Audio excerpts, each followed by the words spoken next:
Hoje a gente vai estudar drogas do grupo dos hipnoanalgésicos. O que significa hipnoanalgésicos? São drogas que induzem analgesia e induzem também sono. Ou seja, são analgésicos de ação central, diferentes daqueles que nós vimos já no começo do ano, que são os inibidores da COX, que têm efeito analgésico, mas fundamentalmente por ação local, no local onde você está aplicando um estímulo lesivo. Os hipnoanalgésicos não, eles não vão tratar a dor, eles vão impedir ou vão modificar a percepção dolorosa pelo cérebro, tá? Então a gente tem um efeito central, que é a alteração da percepção dolorosa. Então, são drogas que não atuam nem na dor, nem na causa dela, mas na forma como essa dor é percebida dentro do encéfalo. Existe um outro efeito destas drogas que também é central, que não é no encéfalo, mas na medula. Então, na medula, você impede com essas drogas que o estímulo doloroso chegue ao encéfalo para ser registrado e decodificado. Mas, de qualquer forma, os efeitos dessas drogas são centrais.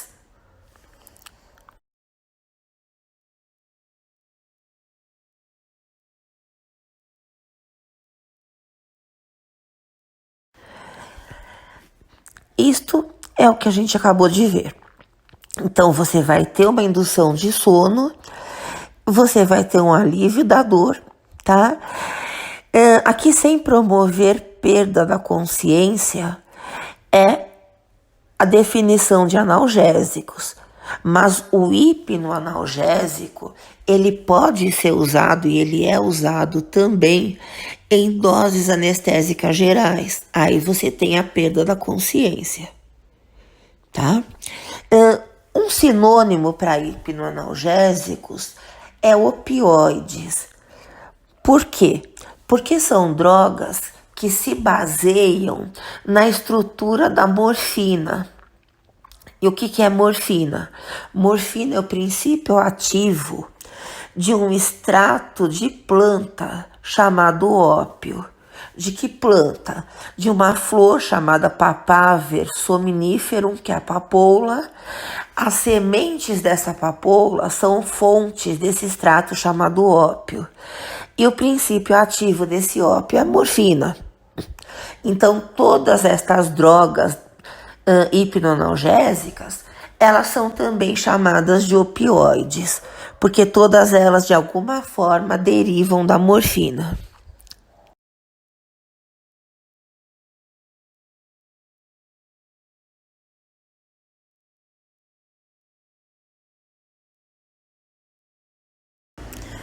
Para a gente ver como essas drogas alteram a percepção do estímulo doloroso, a gente tem que ver como esse estímulo doloroso se origina e como ele vai chegar no sistema nervoso central.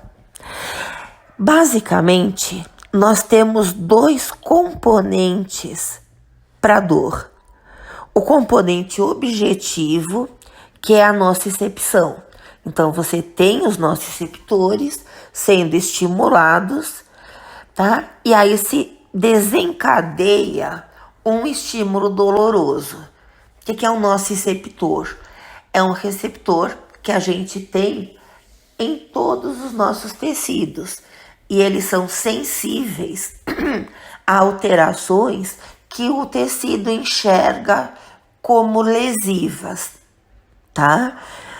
Então, a gente tem um componente que é objetivo, que existe, que é a percepção do estímulo lesivo no local onde ele é aplicado.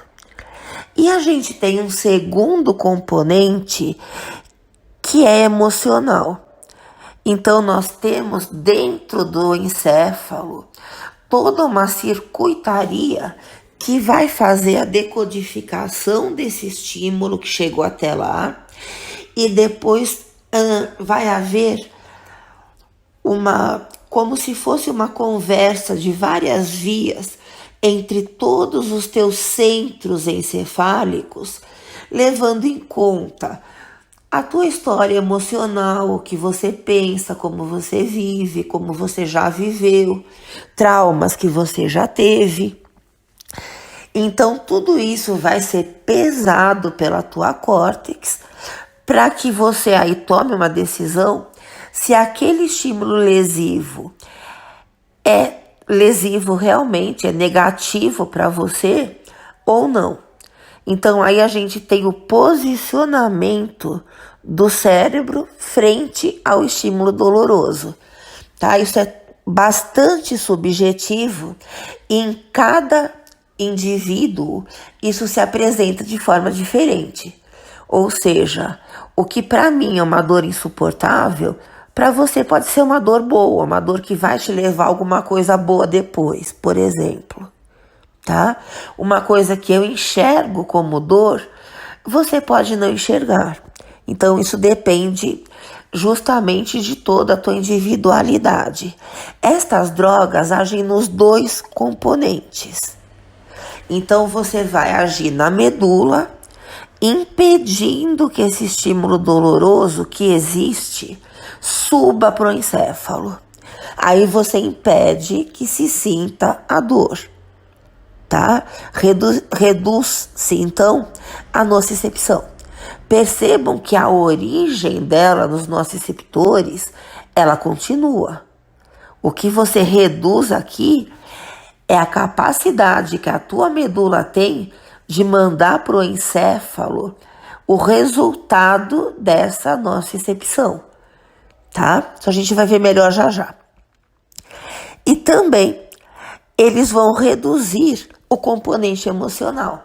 Então, eles vão dissociar a dor que o encéfalo percebe que está existindo de alguma coisa negativa. Então, você muda o posicionamento frente à dor, tá? Isso em doses analgésicas e isso no encéfalo. Na medula, você só consegue atuar com doses anestésicas gerais.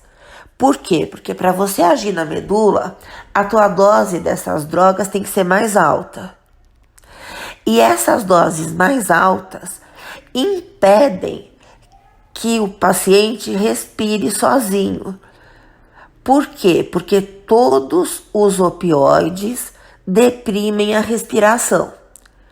Então, se você precisa que o teu paciente respire por si, sem ter uma respiração assistida, você só consegue doses que agem no encéfalo. E essas doses não impedem que se sinta a dor. Isso nós já vamos ver também depois, tá? Para você impedir que o estímulo doloroso chegue ao encéfalo, ou seja, para você impedir que se sinta a dor, você só consegue com doses maiores. E usando essas doses maiores, você necessariamente precisa que o paciente esteja em respiração assistida.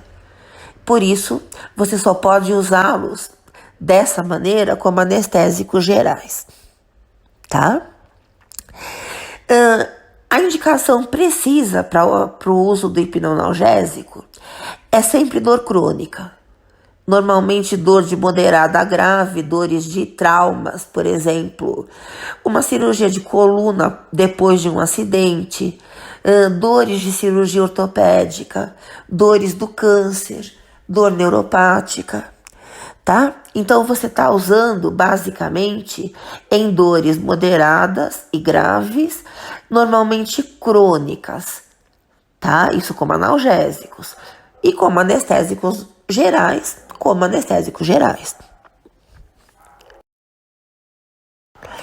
Agora vamos retomar um pouco a aula que vocês tiveram, alguns de vocês comigo, outros não, de processo inflamatório. Se vocês se lembram, assim que você começa a lesar o tecido, ou assim que o tecido começa a se sentir lesado, o que começa a acontecer? Você tem uma liberação ali no local onde esse estímulo lesivo está sendo aplicado de substâncias chamadas autofármacos, que são os mediadores do processo inflamatório. Tá? Histamina, bradicinina, serotonina e prostaglandinas, basicamente, mas tem muitos outros também. Essas substâncias, além de fazerem os fenômenos vasculares que vocês já viram lá na aula de processo inflamatório, aumento de permeabilidade vascular, vasodilatação local, tá? Então, o edema e o eritema primário. Essas substâncias têm receptores, que são os nossos receptores, em neurônios sensitivos locais. De que local? Do local onde você está lesando o tecido, ou de onde o tecido está se sentindo lesado. Então, essas substâncias agem nos receptores delas, nesses neurônios. Um neurônio sensitivo local, como qualquer neurônio sensitivo e qualquer neurônio motor, esses neurônios periféricos vão ter sinapse na medula, tá? Então, o que vai acontecer? Esses mediadores do processo inflamatório, que são os autofármacos, eles atuam nos seus receptores desses neurônios sensitivos locais, estimulando esses neurônios a produzirem e liberarem substância P na medula. Então, os neurônios que nos interessam são os neurônios substanciapérgicos, tá? Eles vão jogando substância P na medula. Na medula, essa substância P tem os seus próprios receptores e ela vai agir nesses receptores, fazendo o quê? Substância P é a substância mais álgica que nós temos, ou seja, é o mediador da dor mais potente que a gente produz no organismo, tá? Esse P do nome dela é P de pain, P de dor, dor em inglês. Então, o que acontece? Essa substância P é jogada na medula, ela vai interagir com os receptores dela, estimulando essa medula. Estimulando ela a fazer o quê? A levar o estímulo doloroso para o encéfalo, tá? Então, para chegar no encéfalo, o estímulo doloroso, ele precisa que a medula seja estimulada pela substância P. E essa substância P é liberada seguindo estímulos dolorosos locais, estímulos lesivos no tecido, que acumulam ali mediadores do processo inflamatório agudo, e esses mediadores vão estimular os neurônios sensitivos locais a jogarem substância P na medula, tá? Ocorre que não é todo estímulo que sobe para o encéfalo, tá? Não é tudo que chega na medula que sobe, porque se fosse, a gente sentiria dor o tempo todo. Tudo doeria. Pensar, respirar, comer, beber, andar, deitar, mover o corpo de qualquer forma. Toda contração muscular doeria, tá? Tudo doeria no organismo. Só que não é tudo que a gente enxerga como dor, não é tudo que sobe pro encéfalo. Por que que não é? Porque nesta medula a gente tem também um outro sistema de neurotransmissão, além do sistema da substância P. Esse sistema é chamado sistema analgésico endógeno, ou SAE. Sistema analgésico endógeno, o que é isso? São neurônios que vão produzir substâncias mediadoras do sistema analgésico endógeno, que são peptídeos, fundamentalmente da família das endorfinas. Não são só endorfinas, tá? Tem mais duas famílias principais, que são as encefalinas e as dinorfinas, tá? Mas como as endorfinas são as mais estudadas, o pessoal costuma chamar tudo isso de endorfinas e chamar o sistema analgésico endógeno de sistema endorfinérgico. Não é exatamente correto, mas para a utilização das drogas não faz tanta diferença assim. Então, o que é o sistema analgésico endógeno? Neurônios que vão jogar na medula peptídeos, principalmente endorfinas. Tá? Isso a gente produz dentro do organismo. Na medula, esses peptídeos do sistema analgésico endógeno, eles têm receptores também. Eles vão agir nos receptores deles e o efeito disso é um efeito inibitório. Então, aí o que a gente tem é um antagonismo fisiológico, se vocês se lembram dele, da aula de farmacologia molecular.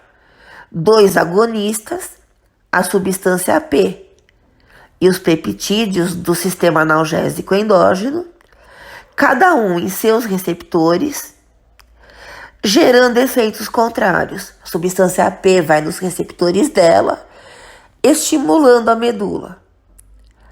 Os peptídeos do sistema analgésico endógeno vão nos receptores deles, deprimindo a medula, tá? Quem ganha? Quem tá ou em maior quantidade ou quem determina no momento o estímulo mais persistente, tá?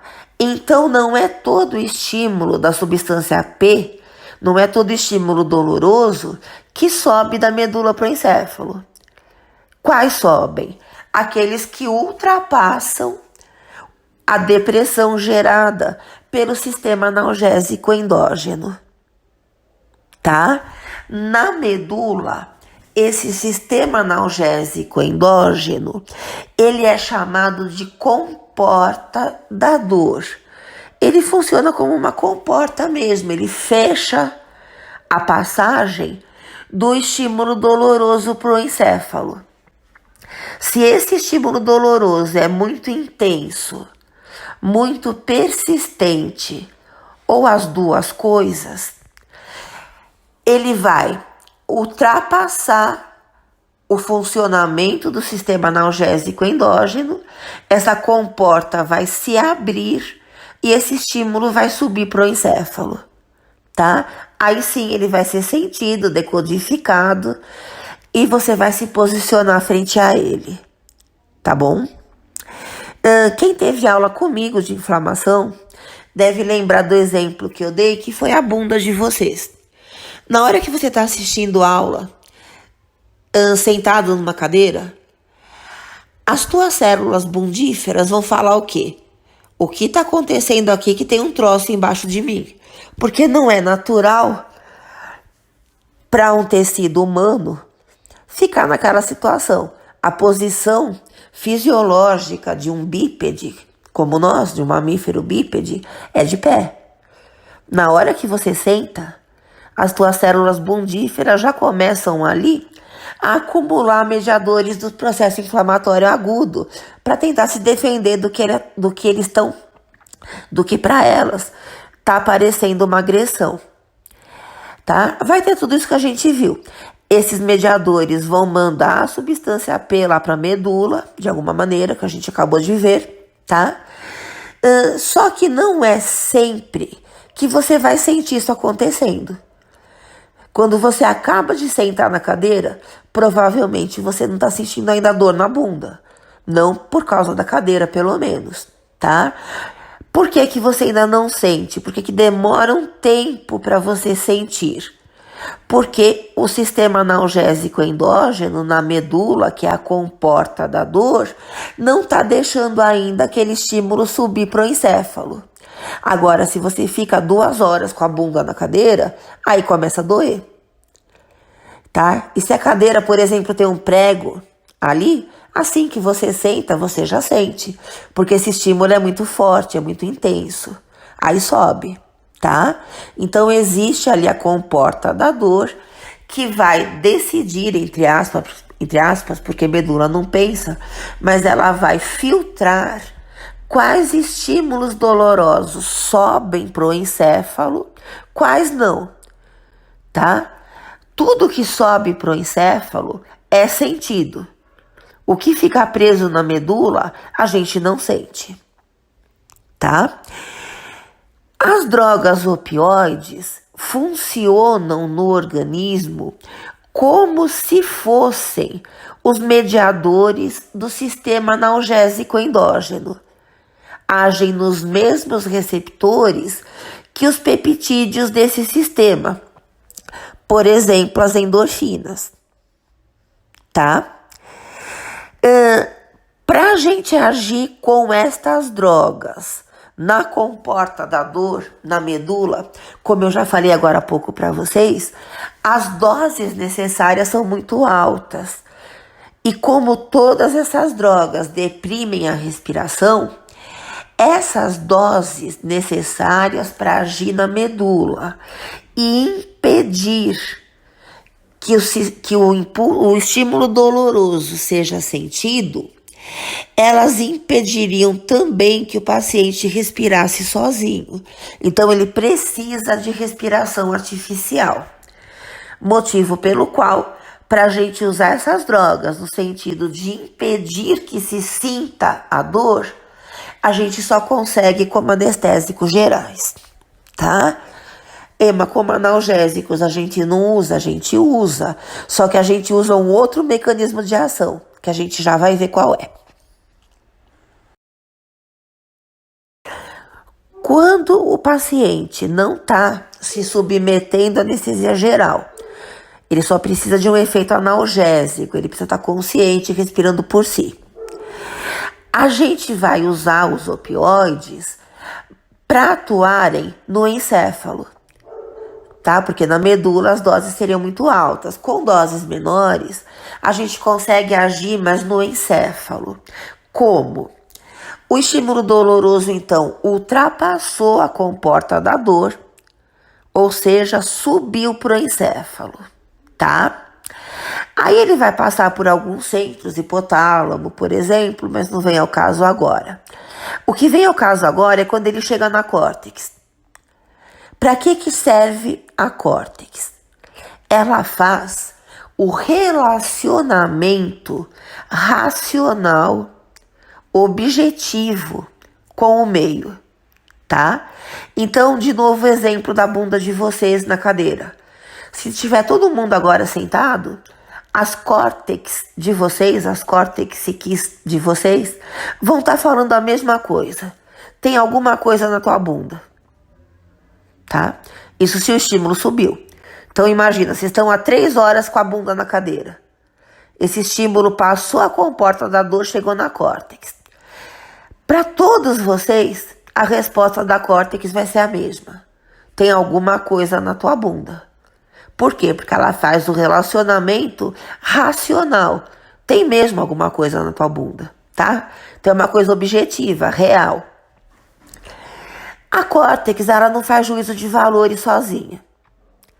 Para ela, tanto faz. Tem alguma coisa na tua bunda? Tem. Ela não sabe, nesse momento, se é boa ou se é ruim. O que ela faz? Ela manda uma mensagem para o sistema límbico.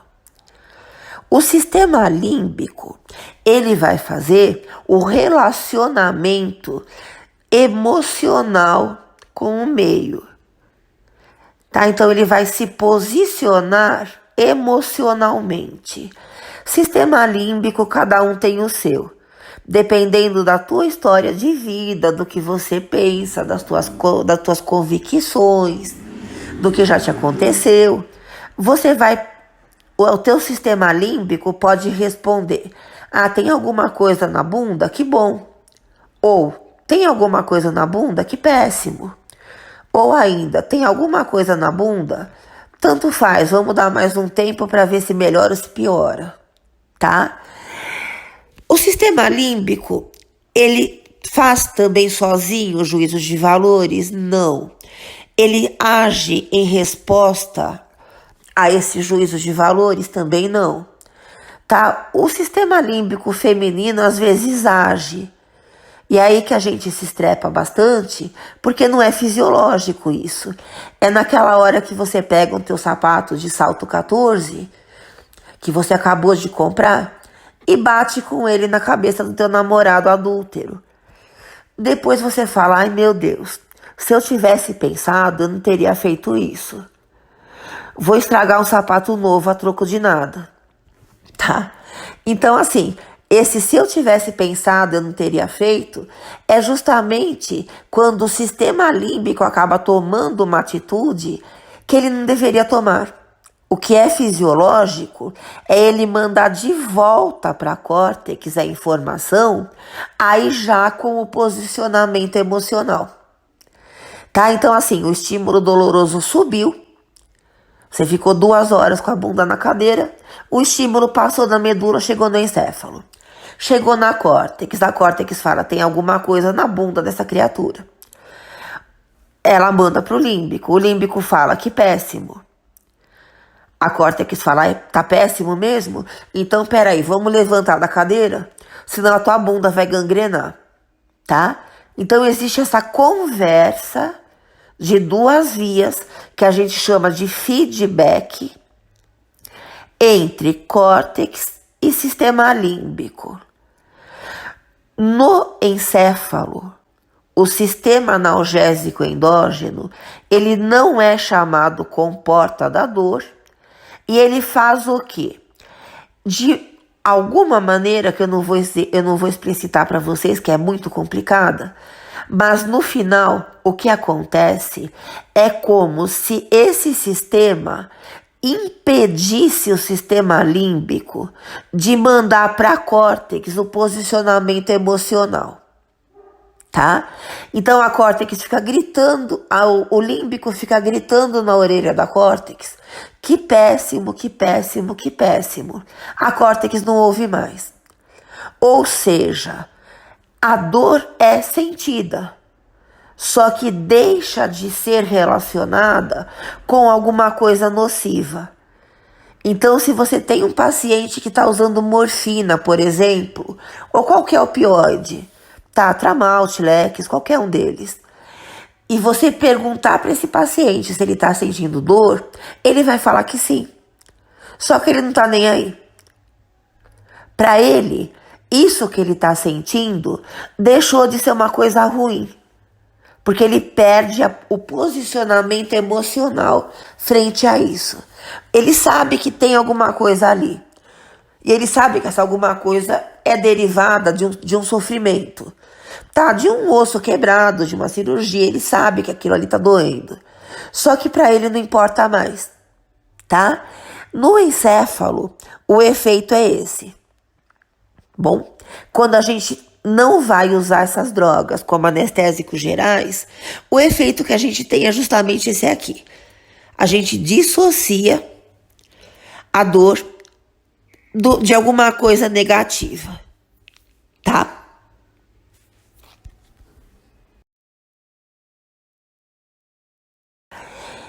Isso é a mesma coisa que eu já falei para vocês, só que em forma de esquema, tá? É exatamente a mesma coisa.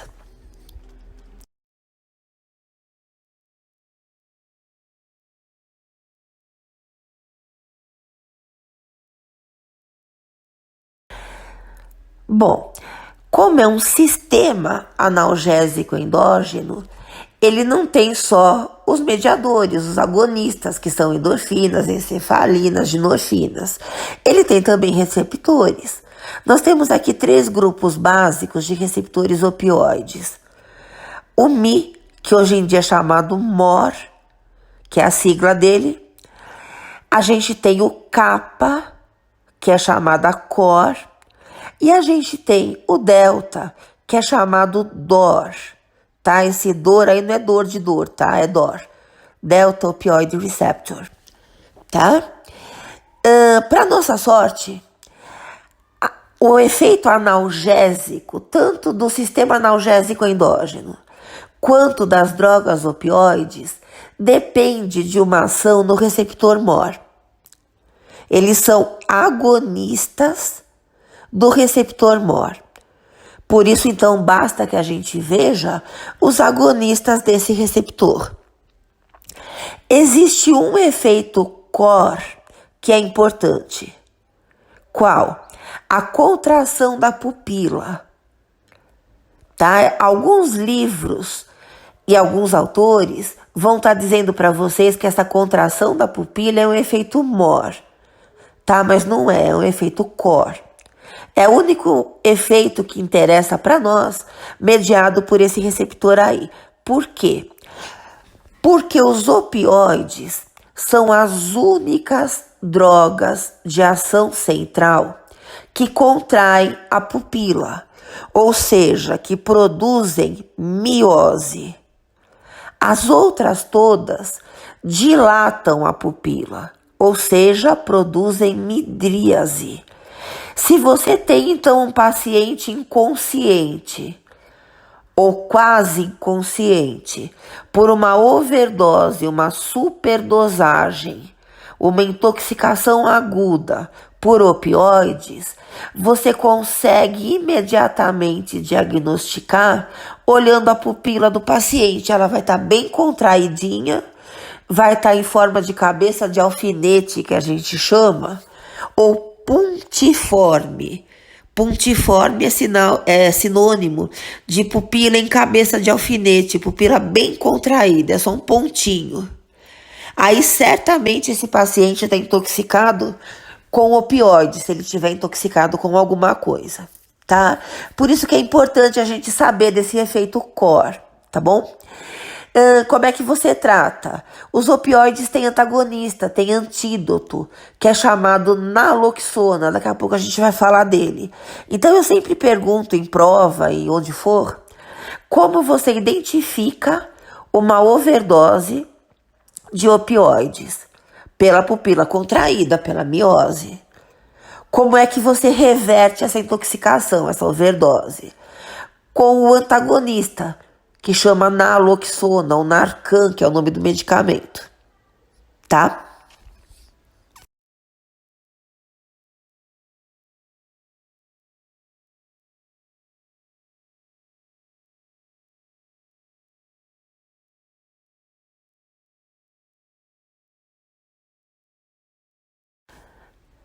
Então, vamos ver agora os agonistas do receptor mor.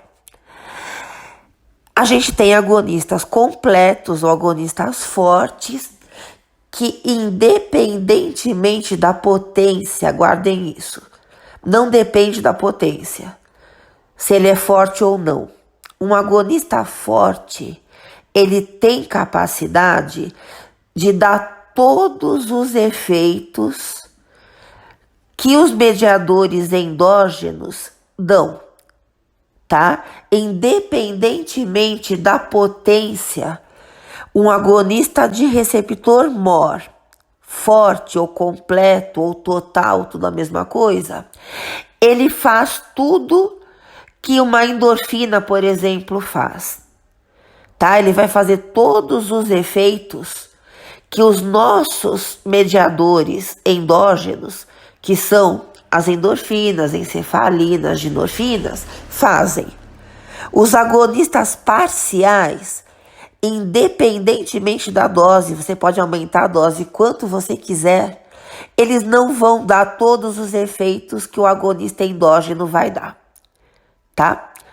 Principalmente o prazer que as endorfinas têm capacidade de gerar, um agonista parcial nunca tem.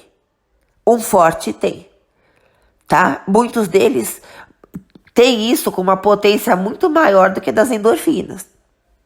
Bom, o principal agonista mor, que é o protótipo desse grupo inteiro, é a morfina. A morfina é a melhor de todas as drogas opioides em termos de terapêutica. Só que ela não é tão usada assim porque muita gente tem preconceito contra ela, tanto os profissionais quanto os pacientes.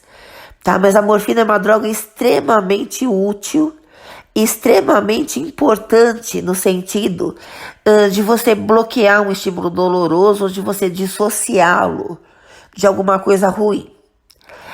Ela tem uma característica que só ela possui, que é o seguinte: como pro AS lá nos inibidores da COX, que também tem essa característica específica dele, a morfina, se você modificar a dose dela, você modifica o efeito final.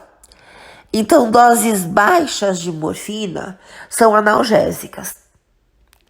Agem lá no encéfalo, como eu falei para vocês, dissociando o estímulo doloroso de alguma coisa negativa.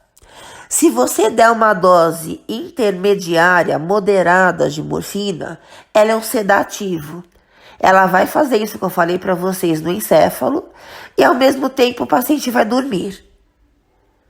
Tá? Ele vai estar dormindo, ele não vai estar inconsciente.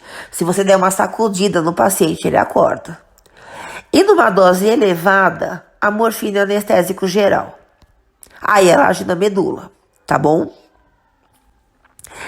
A morfina tem 2 problemas. E foi para tentar resolver esses 2 problemas que o resto dos opioides foi desenvolvido. Quais problemas? O primeiro foi o que eu já falei para vocês, a depressão respiratória. O segundo é o que a gente chama de alto potencial de abuso. O que é potencial de abuso de uma droga? É a capacidade que essa droga tem de se fazer importante para quem está usando.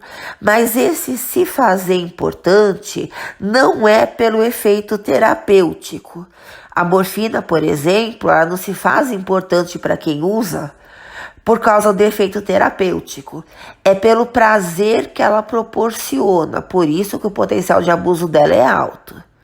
Então, o potencial de abuso está relacionado com a capacidade de provocar prazer. E essa capacidade está relacionada com a probabilidade de quem usa essa droga ficar dependente dela, tá? Os opioides todos são as drogas de maior potencial de abuso que a gente conhece. Nenhuma outra droga, nem crack, nem metanfetamina, ninguém consegue dar mais prazer do que um opioide. Tá? O potencial de abuso delas é muito, muito, muito alto. Agora, o que o nosso cérebro lê como prazer? Uma coisa só. A passagem de um estado de euforia, de excitação extrema, para um estado de relaxamento profundo, tá? Quanto mais o indivíduo percebe esta passagem, mais prazer ele tem. Quanto mais prazer ele tem, maior a chance de ele ficar dependente da droga. Esta passagem de um estado de excitação, de euforia, para um estado de relaxamento profundo é chamado rush. Quanto maior o rush, quanto mais o paciente percebe essa diferença entre os 2 estados, mais prazer ele tem. E se foi por causa de uma droga, maior o potencial de abuso dessa droga, tá? Isso vocês relacionam, por exemplo, com um orgasmo. Você tem uma euforia extrema, seguida de um relaxamento profundo, tá? Agora, por que diabos uma droga depressora, como um opioide, gera, num primeiro momento, essa excitação, essa euforia? Todos os depressores centrais, em maior ou menor grau, dão essa euforia inicial. Por que se eles são depressores?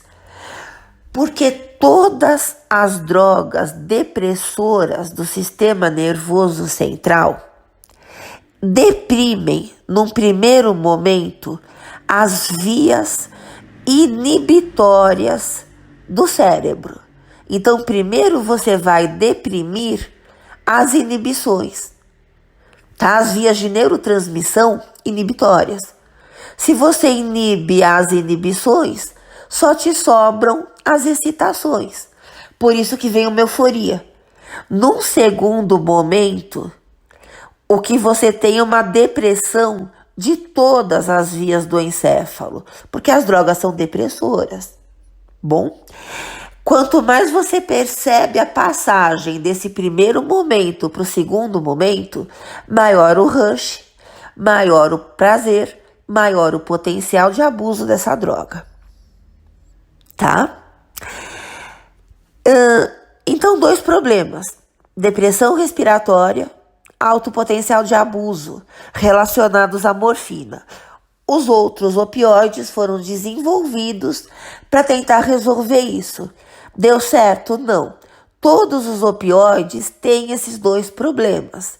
E normalmente, quanto mais potente esse opioide é, como analgésico e como anestésico geral, mais intensos são esses 2 efeitos, tá? Esses efeitos adversos. Então, os efeitos adversos de depressão respiratória e alto potencial de abuso, eles vão mais ou menos em paralelo com a potência terapêutica dessas drogas, tá? Então, a morfina foi o primeiro a ser isolado, depois sintetizado, e as outras drogas agonistas MOR foram derivadas dela. A primeira que se obteve assim foi a codeína. Codeína é metilmorfina. Ela não é analgésico. A codeína é o que a gente chama de pró-fármaco ou pró-droga. O que é isso? É uma droga inativa que dentro do organismo é metabolizada e origina uma forma ativa. Então, uma vez que ela passa pelo fígado, tá? A codeína é usada por via oral, ela passa no fígado, ali ela é metabolizada em morfina, ela se transforma em morfina. Só que no máximo 10% da codeína passa a morfina e é distribuída depois para o sistema nervoso central. Ou seja, a potência analgésica da codeína é extremamente baixa.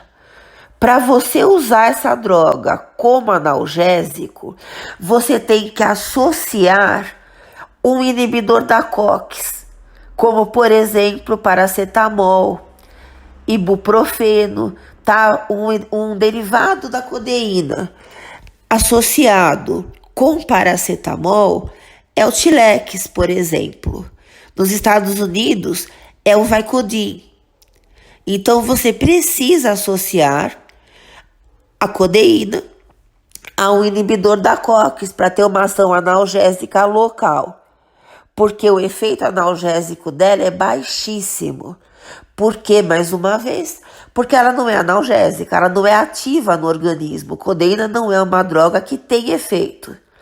Ela tem que ser usada por via oral, passar pelo fígado e se transformar em morfina. Só que menos de 10% da codeína que você ingeriu vai virar morfina e essa morfina vai ser distribuída para o cérebro, tá? Então você não consegue usar sozinha a codeína como analgésico, mas você consegue usar a codeína sozinha para bloquear o centro da tosse. Então, tosse seca, normalmente você indica um derivado da codeína ou ela própria, tá? Meperidina e fentanila são 2 anestésicos gerais. São drogas muito mais potentes do que a morfina. Na verdade, elas são mais potentes até do que a heroína. São drogas que dão muitíssimo mais prazer, tanto do que a morfina quanto do que a heroína. Mas você consegue utilizar na terapêutica porque elas são anestésicos gerais. E daí? E daí é o seguinte, na hora que você injeta uma droga dessas no paciente, o que vai acontecer? Ele vai parar de respirar bem rápido, então ele vai ter que estar sob respiração artificial e ele vai ficar inconsciente bem rápido. Então não dá tempo dele sentir prazer nenhum. Essas drogas dão uma inconsciência tão rápida que o paciente não percebe o prazer. Então você consegue utilizar, tá? O problema que vem surgindo hoje em dia, principalmente nos Estados Unidos, ou talvez no mundo todo, mas a gente tenha mais as descrições disso na literatura vinda de grupos americanos, é que essa fentanila vem sendo usada em doses muito menores do que as doses anestésicas, como droga de abuso. Então a pessoa injeta, normalmente ela injeta nessa membrana entre os dedos, tanto na mão quanto no pé, para ninguém perceber que ela está se injetando uma droga. Doses muito baixas da fentanila. E assim essa pessoa imagina que ela não vai ter perigo nem de ficar dependente, nem de ter uma depressão respiratória que a leva a uma overdose, tá? O que não é verdade. O Prince, por exemplo, o cantor, ele morreu assim. Ele morreu usando heroína, na verdade, primeiro, depois passou para fentanila, que como é um medicamento, é muito mais fácil de ser obtido. E ele achava que ele não estava nem dependente, nem sob risco de morrer. Só que o que acontece com qualquer opioide é uma coisa que eu não sei se todos vocês já viram na aula de molecular, chamada taquifilaxia. Taquifilaxia é uma tolerância imediata. Estas drogas, em relação à capacidade de induzir prazer, na segunda dose elas já perdem parte dessa capacidade. Isso chama taquifilaxia. Então, cada dose dessas drogas tem que ser maior do que a anterior, porque o prazer é cada vez menor. Isso chama taquifilaxia. É uma tolerância que se estabelece instantaneamente com uma dose só, tá? A depressão respiratória também passa por esse fenômeno. Então, cada vez que você aumenta essa dose, tá? A depressão respiratória vai aumentando. Então chega um momento que sim, o paciente se faz uma overdose de fentanila sem ter tido nenhum efeito anestésico, tá? Por isso então que ela hoje em dia nos Estados Unidos se considera o uso abusivo da fentanila como droga de abuso realmente como uma epidemia. É um caso já de saúde pública lá. Bom, então tem que tomar cuidado também quanto a isso. A heroína, ela é mais potente que a morfina, bem mais potente, mas ela é menos potente que a fentanila e a meperidina. E dá menos prazer do que essas duas, do que esses anestésicos gerais. Então, por que a gente não usa heroína na terapêutica? Porque na heroína dá tempo de você sentir o prazer. Então, o tempo decorrido entre você injetar heroína e você ficar inconsciente é suficiente para você sentir o prazer, tá? Então você tem muita chance de ficar dependente dela. Por isso que hoje em dia não, desde que ela foi sintetizada, ela é só uma droga de abuso, tá? Difenoxilato e loperamida são drogas opioides que não ultrapassam a barreira hematoencefálica. Ou seja, elas não vão para o sistema nervoso central. Então, obviamente, elas não são analgésicas, tá? Para que servem, então? Servem porque a gente tem receptores MOR também no intestino. Não só no intestino, a gente tem no corpo todo, mas a gente tem no intestino. Quando você usa esses agonistas opioides, tá? Eles não vão ser absorvidos ali. Quer dizer, absorvidos eles não vão ser distribuídos para o sistema nervoso central, mas eles vão agir dentro do próprio intestino, fazendo o quê? Diminuindo as contrações no intestino. Assim você diminui cólica e diminui diarreia. Mas percebam que não é que essas drogas vão tirar a dor da cólica. Elas não vão agir como analgésicos, porque elas não vão passar a barreira hematoencefálica. Elas não vão nem para a medula nem para o encéfalo. Mas elas vão diminuir as cólicas, vão diminuir a contração. Se a contração diminui, obviamente você não vai sentir a dor da cólica, tá? Metadona e buprenorfina a gente já vai ver em seguida, assim como os antagonistas. Oxicodona é um derivado da codeína, tudo que eu falei sobre ela serve para oxicodona.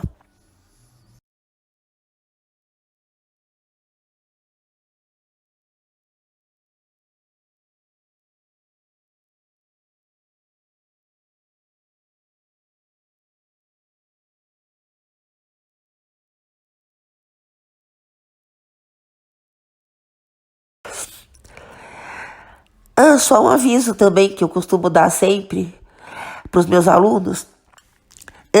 Esses nomes de drogas, tanto esses que eu acabei de falar para vocês, quanto outros que eu ainda vou falar, não nessa aula, mas nas próximas também, isso daí vocês não tem que saber decor. Vocês não tem que decorar nome de droga nenhuma, tá? Nem para prova, nem para coisa nenhuma. Eu quero que vocês saibam as bases disso. O que é um agonista amor, por que ele é analgésico, como ele age no encéfalo, como ele age na medula, por que algumas dessas drogas a gente só consegue usar em dose anestésica geral, tá? Qual a diferença entre um agonista forte e um agonista parcial? Já vamos falar sobre um deles daqui a pouquinho. Como é que você faz para reverter uma overdose de opioides? Como é que você identifica essa overdose? Como você trata um dependente? Já já nós vamos ver, tá bom? Então, as bases disso. Não quero que vocês saibam o nome de droga nenhuma. O nome você abre um livro e lê. Tá tudo lá escrito. Tá? Então, vamos aqui dar uma olhada novamente, só uma repassada nos usos. Então, alívio de dor crônica, moderada e intensa, como eu já falei para vocês, tá? Aqui, o alívio da percepção da dispneia. Dispneia é quando o paciente tem dificuldade respiratória.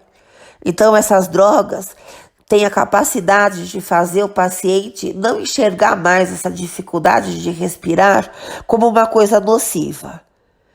Mas essa droga também não vai deprimir mais ainda a respiração dele, vai. Mas isso aí é paciente internado. Então, ele está sempre com respiração assistida lá, quando for necessária. Bloqueador do centro da tosse, então efeito da codeína, efeito de bloqueio do centro da tosse. Tratamento de diarreia e de cólicas com aloperamida e o difenoxilato. E parte da medicação pré-anestésica e, em algumas situações, a única medicação anestésica geral. Morfina, por exemplo, você pode usar sozinha como anestésico geral. Tá? Tudo isso que a gente já viu, mas está resumido aí nesse outro slide. Isso aqui é importante, ainda que você não lembre que uma droga se chama codeína, outra loperamida, outra difenoxilato, outra meperidina, blá blá blá. Saibam desses usos, porque quando eu for perguntar alguma coisa para vocês em prova, se precisar de nome, eu vou pôr o nome na questão e vou dizer entre parênteses o que é. Um opioide que não passa a barreira hematoencefálica, por exemplo. Um opioide só usado como anestésico geral, tá? Então vai estar tudo lá.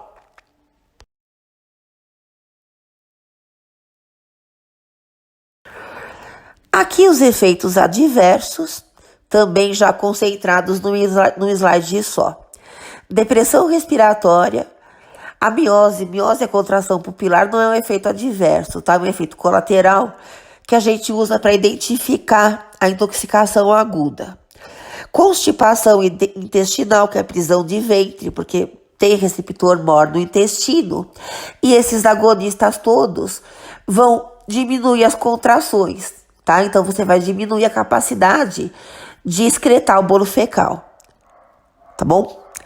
As drogas opioides que não passam a barreira hematoencefálica só vão fazer esse efeito no intestino. As outras que passam vão ser analgésicos, sedativos, anestésicos gerais e vão também fazer esse efeito no intestino. Que receptor mora, é tudo mesmo, independente de onde ele está. Liberação de histamina, principalmente morfina e a codeína, que vai virar morfina no organismo, acaba sendo importante em algumas situações, tá? A liberação de histamina, ela vai levar a uma reação alérgica. Então você vai ter prurido, que é coceira, vermelhidão. E se você usa essa morfina como anestésico geral, então em doses altas, o paciente pode até chocar. A hipotensão cai de tal forma que o paciente pode chocar. E pode também contrair o brônquio, por causa do efeito da histamina lá no músculo liso do brônquio. Tá bom? Isso no paciente que recebe essa droga como anestésico geral, isso é bem importante. Tá? Nos que tomam em doses menores, e quem usa codeína, por exemplo, até pode aparecer um certo prurido, uma certa coceira, principalmente aqui no tronco. Mas isso não faz muita diferença. O paciente se livra disso sozinho, você não tem nem que fazer nada. A euforia que eu falei para vocês, por causa do rush. Indiferença a estímulos, é aquilo que eu falei para vocês. Tem alguma coisa na bunda, o límbico berrando, que péssimo, que péssimo, que péssimo. E a córtex não tá escutando. Indiferença à dor, tá? Só que não é só a dor, é a todos os estímulos. Tanto bons quanto ruins.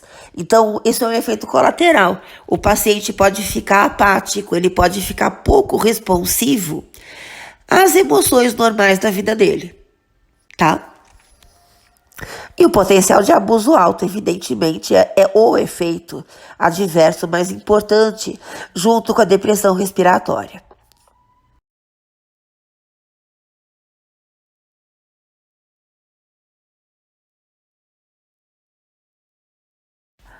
Agora vamos ver como que um paciente dependente de opioides, dependente é aquele que usa de forma crônica. Overdose é uma intoxicação aguda, ele usou uma dose elevada e teve os efeitos ali, depressão respiratória, inconsciência, blá blá blá. Mas é agudo, é na hora. Dependência não, dependência vai ao longo do tempo. Como você diagnostica um dependente de qualquer coisa?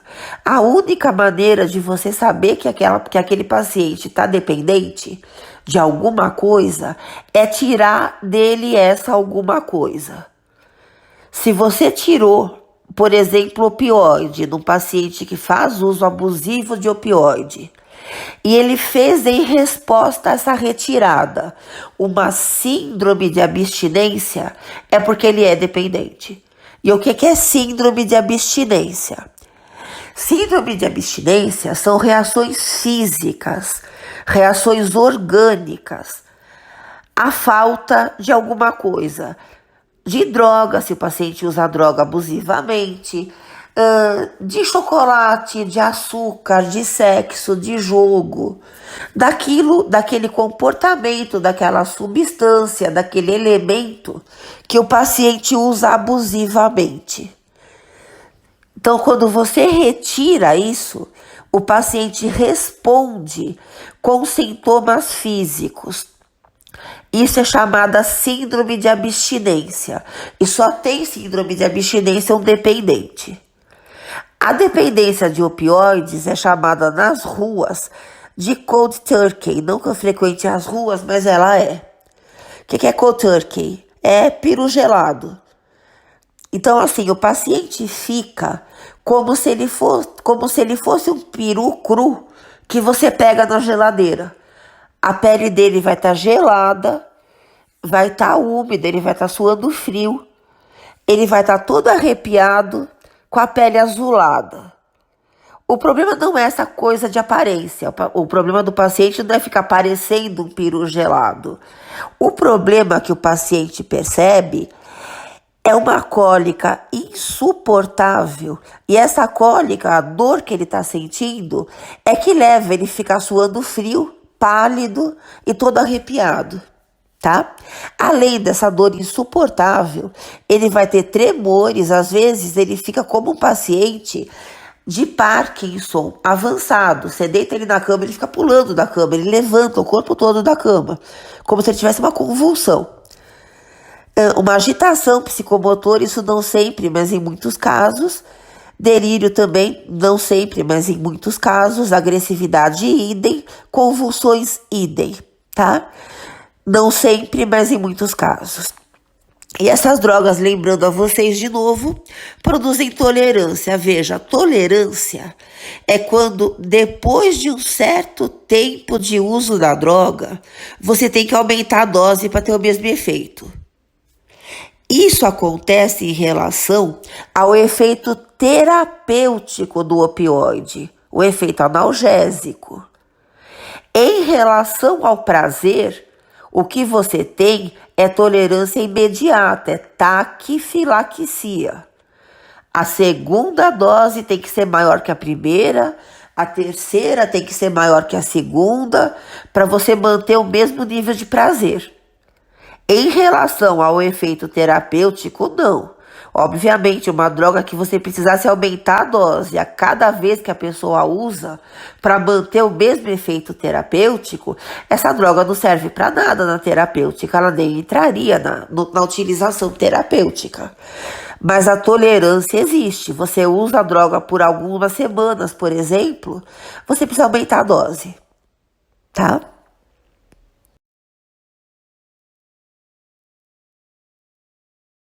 Bom, você identificou que o teu paciente está dependente, tá? Como que você faz então para que ele consiga parar de usar o opioide sem ter a síndrome de abstinência? Porque esse é o grande problema, o paciente sofre tanto que ele acaba voltando a usar a droga. Então, como que você pode fazer? A primeira forma que você tem de tratar isso é a terapia de substituição. Você substitui, obviamente, o opioide que o paciente usa, que o deixou dependente, pela metadona. O que é metadona? Também é um agonista forte de receptor MOR. Só que é um agonista forte muito menos potente do que morfina, heroína, fentanila. Então, quando esse paciente usa a metadona, ele não tem prazer nenhum. Mas essa metadona é suficiente para que ele não sinta a abstinência. Então, como se faz? Na Europa, principalmente, existem clínicas chamadas clínicas de metadona. O paciente vai lá todos os dias, entrega a droga que ele iria usar e recebe em troca uma dose de metadona. Isso ele faz todos os dias. Ele vai lá e troca a droga dele por metadona. E cada dose de metadona que ele recebe é menor do que a anterior, para fazer um desmame de metadona. Tá, isso normalmente dura 15 dias, no máximo 20. Quando o paciente termina esse tempo, ele já pode parar com a metadona, que ele não vai ter nenhum sinal de abstinência, tá? Ou seja, se o problema do paciente é a abstinência, essa terapia impede que isso ocorra. Agora tem outro lado, ninguém começa a usar uma droga de abuso e usa até ficar dependente porque ela não tem o que fazer para passar o tempo. A pessoa teve algum motivo para começar a usar. Nesses 20 dias do tratamento, se esse motivo estava no início, ele vai continuar ali. Então esse paciente vai ter que ter algum tipo de apoio para ele não voltar a usar.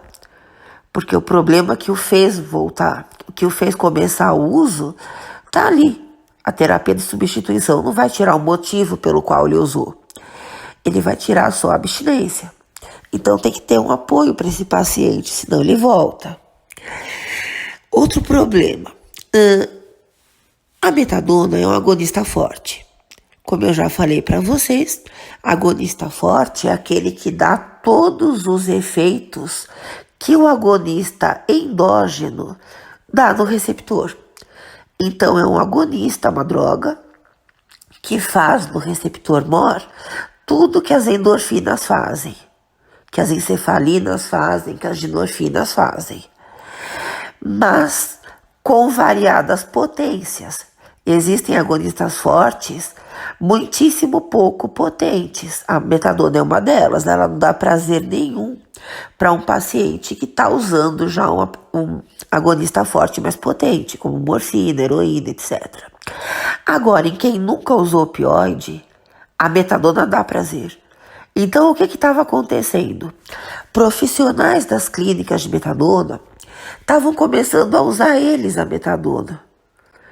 Porque o opioide, no meio dos profissionais da saúde, só perde para o álcool em termos de quantidade de pessoas que usam abusivamente ou que já ficaram dependentes dessas drogas. Então o pessoal estava usando.